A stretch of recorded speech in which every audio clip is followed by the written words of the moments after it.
என் அன்பு பிள்ளையே, உனக்கான நன்மைகளைச் செய்து கொடுப்பதற்காகவே உன் தாயானவள் இன்று உன்னைத் தேடி வந்திருக்கின்றேன். என் குழந்தையே, இந்த தாயானவள் சொல்ல வந்திருக்கின்ற வாக்கினை நீ தவிர்க்காமல் கேட்க வேண்டும். ஏனென்றால் இது உனக்கான வாக்கு. என் குழந்தையே, உன்னை நல்வழிப்படுத்துவதற்காகவே உன் தாயானவள் தினம்தோறும் உனக்கு இந்த வாக்கினை உன் கண்களில் படும்படி செய்து கொண்டிருக்கின்றேன் என்பதனை நீ மறந்துவிடாதே. என் குழந்தையே, அவர்களிடத்திலிருந்து உனக்கு ஒரு அழைப்பு வந்தே தீரும். அது யார்? நம் வாழ்க்கையை புரட்டி போடக்கூடிய அந்த செய்தியை சொல்லப்போவது யாராக இருக்கும்? அப்படி இருந்தாலும் இவர்கள் நமக்கு நல்லது நினைப்பார்களா அல்லது கெட்டது நினைப்பார்களா என்பதனை நீ தெரிந்து கொள்ள வேண்டும். என் குழந்தையே, உன் அம்மா ஒவ்வொரு நாளும் உன்னை தேடி வருகின்ற நேரங்களில் இந்த வாழ்க்கை உனக்கு கொடுக்கின்ற விஷயங்களை எல்லாம் என்னவென்று நீ தெரிந்து கொண்டு அதன் பின்னால் பல விஷயங்களை எல்லாம் இருக்கின்றது. அதில் உனக்கான நன்மைகளை எல்லாம் நீ பெற்றுக்கொள்ள வேண்டும். என் குழந்தையே, உன்னோடு நான் இருக்கின்ற சூழ்நிலையில் எத்தனை சோதனைகள் வந்தாலும் எத்தனை பிரச்சனைகள் வந்தாலும் அதிலிருந்து நான் உன்னை மீட்டெடுத்து விடத்தான் போகின்றேன். எதிர்பாராத ஒருவரிடத்திலிருந்து வருகின்ற இந்த செய்தியானது உனக்கு முன்பே தெரிந்திருக்க வேண்டும் அல்லவா? அப்படி முடிந்துவிட்டது என்றால் மனதளவில் உன்னை நீயே தயார்படுத்தி கொள்வாய் அல்லவா? என் குழந்தையே, உன் தாயானவள் சொல்லக்கூடிய வார்த்தைகளில் இருக்கின்ற உண்மைகள் உன் வாழ்க்கையில் பல திருப்பங்களை எல்லாம் ஏற்படுத்தி இருக்கின்றது. பல மனிதர்கள் உன்னை பற்றி என்ன நினைக்கின்றார்கள் என்பதையும் நான் உனக்கு காண்பித்து கொடுத்திருக்கின்றேன். எல்லோருடைய வாழ்க்கையிலும் இது போன்று நடந்து விடுவது கிடையாது. இந்த வாழ்க்கை உனக்கு எப்படி மாறும், எப்பேற்பட்ட ஒரு விஷயங்களை எல்லாம் உன்னிடத்தில் கொண்டு வந்து கொடுக்கும் என்பதனை எல்லாம் நீ முன்பே தெரிந்து கொள்ள வேண்டும்.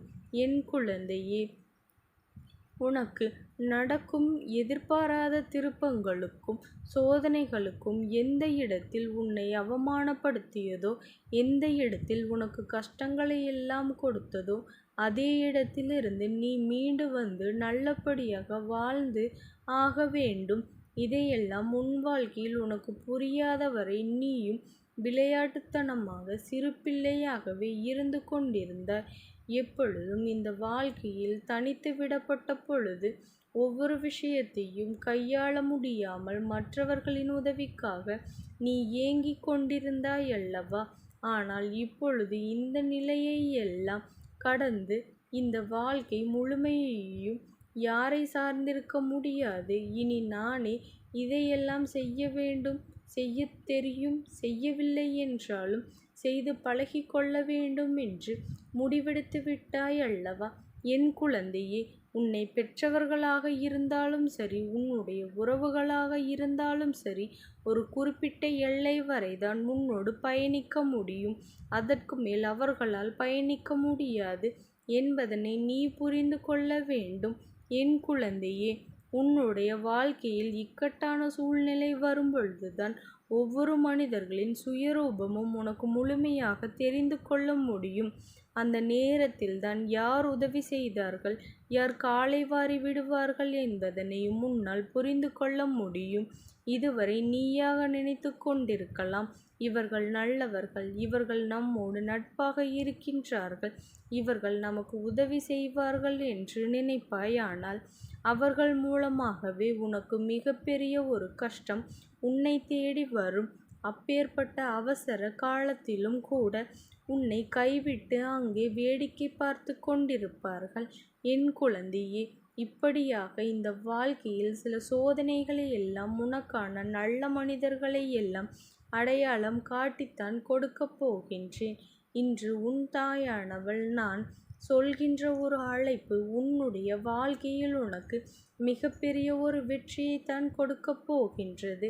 அப்படியானால் அந்த நபர் எதிர்பாராத ஒரு நபராக இருப்பதற்கு என்ன காரணம் தெரியுமா? இவரிடத்திலிருந்து உதவிகள் கிடைக்கும் என்று நீ எதிர்பார்த்தே இருக்க மாட்டாய். இவரால் உனக்கு ஒரு உதவி செய்ய முடியும் என்று இதுவரை நீ யோசித்தது கூட கிடையாது. ஆனால் இவர் உனக்கு மிகப்பெரிய உதவியை செய்ய வந்திருக்கின்றார் என்பதுதான் நிதர்சனமான உண்மை. இவர் உனக்கு மிகப்பெரிய நன்மையை கொடுக்க வருகின்றார் என்பதும் உண்மை. என் குழந்தையே, இத்தனை நன்மைகளையும் நீயே புரிந்து கொண்டு இந்த வாழ்க்கையில் உன்னை தேடி வருகின்றது என்ற அத்தனை விஷயங்களையும் நீ புரிந்து கொள்ள வேண்டும்.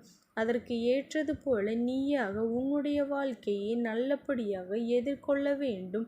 என் குழந்தையே, ஒருவர் பல காலத்திற்கு முன்னால் உன்னோடு அத்தனை நட்பில் இருந்தார். ஆனால் சூழ்நிலை காரணமாகவும் தனிப்பட்ட விஷயங்களாலும் அவர் இடமாறி செல்ல வேண்டிய நிலைமை ஏற்பட்டு விட்டது. அப்படிப்பட்ட நிலையில் உனக்கு அவருக்கும் இடையில் நெருக்கம் குறைந்து விட்டது. எந்த தொடர்புமே அதிகமாக இல்லை. முன்பெல்லாம் எந்த ஒரு விஷயத்திற்கும் உனக்கு உடனடியாக ஆறுதல் அவர்களிடத்தில் இருந்துதான் கிடைக்கும். ஆனால் இப்பொழுது இது போன்ற எந்த ஒரு ஆறுதலும் உனக்கு முழுமையாக கிடைத்து விடுவது இல்லை. இந்த வகையில் எந்த ஒரு நல்ல விஷயங்களும் இன்னும் முழுமையாக நடக்கவில்லை என்றுதான் சொல்லி நீ வருத்தப்பட்டு கொண்டிருக்கின்றாய் அல்லவா? என் குழந்தையே, இப்படி இருக்கின்ற வாழ்க்கையில் எந்த உறவும் கூட நம்மிடத்தில் நிலையாக இல்லை. பிள்ளையே நம்மை விட்டு பிரிந்து செல்கின்றதே என்று நினைத்து என் குழந்தை நீ வேதனைப்பட்டு கண்ணீர் விட்டு கொண்டிருந்தாய் அல்லவா? இதையெல்லாம் தாண்டித்தான் நீ இந்த அம்மாவினிடத்தில் வந்து நின்று ஒன்று உனக்கான ஆறுதலை எல்லாம் நீ பெற்று கொண்டிருக்கின்றாய். என் குழந்தையே, அம்மா நம்மை காப்பாளா என்று நம்பினாய் அல்லவா? நிச்சயமாக நான் உன்னுடைய நம்பிக்கையை ஒரு நாளும் வீணடிக்க மாட்டேன். நான் எப்படி நம்முடைய சூழ்நிலையை கவனத்தில் கொண்டு நம்மை பற்றி மட்டும் அதிகமாக யோசிக்கின்றோமோ அதுபோலதான் மற்றவர்களின் சூழ்நிலையும் நாம் கவனத்தில் கொண்டு வர வேண்டும். உன்னை விட்டு விலகவே நினைக்காத ஒரு நட்பு உன்னை விட்டு பிரிகின்றது என்றால் அதற்கு பின்னால் இருக்கின்ற காரணங்களை நீ தெரிந்து கொள்ள வேண்டும். எல்லாவற்றையும் கடந்து இப்பொழுது நீ மீண்டு உன் வாழ்க்கையில் உனக்கான மிகப்பெரிய ஆறுதலை கொடுத்து துணையாக இருக்கப் போகின்றார்கள் என்றால் அவர்களின் வார்த்தைகள் கேட்டதுமே நம் மனதில் இருக்கின்ற ஒட்டுமொத்த பாரத்தையும் முழுமையாக இறங்கிவிடும் அல்லவா? அதுபோலதான் உன்னுடைய வார்த்தைகள் மற்றவர்களுக்கும் ஆறுதலாக இருக்க வேண்டும். என் குழந்தையே, இப்பேற்பட்ட சூழ்நிலையில் இருந்துதான் உன்னை காப்பாற்ற வந்திருக்கின்றேன். வாழ்க்கையின் விரக்தி விளிம்பிற்கு சென்ற என் குழந்தை இந்த உலகத்தை விட்டு நிரந்தரமாக சென்று விடலாம் என்று நினைத்த நேரத்தில்தான் இவரின் வருகை உன் வாழ்க்கையில் அரங்கேறி இருக்கின்றது. என் குழந்தையே, இந்த நேரத்தில் நீ செய்கின்ற எல்லா விஷயங்களும் ஏதாவது ஒரு வகையில் உனக்கு நல்ல மாற்றத்தை கொடுத்து கொண்டுதான் இருக்கின்றது என்பதை நீ புரிந்து கொண்டாலே போதும். எல்லா விஷயங்களும் மறந்து போகும். நாம் வாழ வேண்டும் என்பதை அவர்கள் உனக்கு நிச்சயமாக உணர்த்தி கொண்டுதான் இருப்பார்கள். என் குழந்தையே, நீ அடைய நினைக்கின்ற விஷயங்கள் அத்தனையுமே உனக்காக நிறைவேற்றி கொடுக்க அவர்கள் முன்னெடுத்து செல்வார்கள். இந்த அம்மா நான் இருந்து உனக்கு கொடுக்கின்ற அத்தனை விஷயங்களையும் நீ புரிந்து கொள்ள வேண்டும். அம்மாவை நினைத்து விட்டால் நடக்க முடியாத ஒரு விஷயம் என்று ஒன்று உண்டோ? என் குழந்தையே, பழகுகின்ற ஒவ்வொரு நட்புக்கும் பின்னால் ஒரு காரணம் இருக்கின்றது. இவர்களிடத்தில் வருகின்ற ஒரு அழைப்பினால் உன் மனதில் இருக்கின்ற பல விஷயங்கள் உனக்கு தெளிவாக பல உண்மைகளை உணர்த்திவிடும். உன்னை ஆட்டி படைத்த பல விஷயங்கள் நிச்சயமாக உனக்கு விளங்கிவிடும். என் குழந்தையே, நீ எதை நினைத்தும் கவலைப்படாதே. இந்த தாயானவளினுடைய அன்பும் ஆசீர்வாதங்களும் உனக்கு என்றைக்கும் முழுமையாக கிடைத்து கொண்டே இருக்கும். ஓம் சக்தி போற்றி. ஓம் ஆதிபராசக்தி போற்றி போற்றி.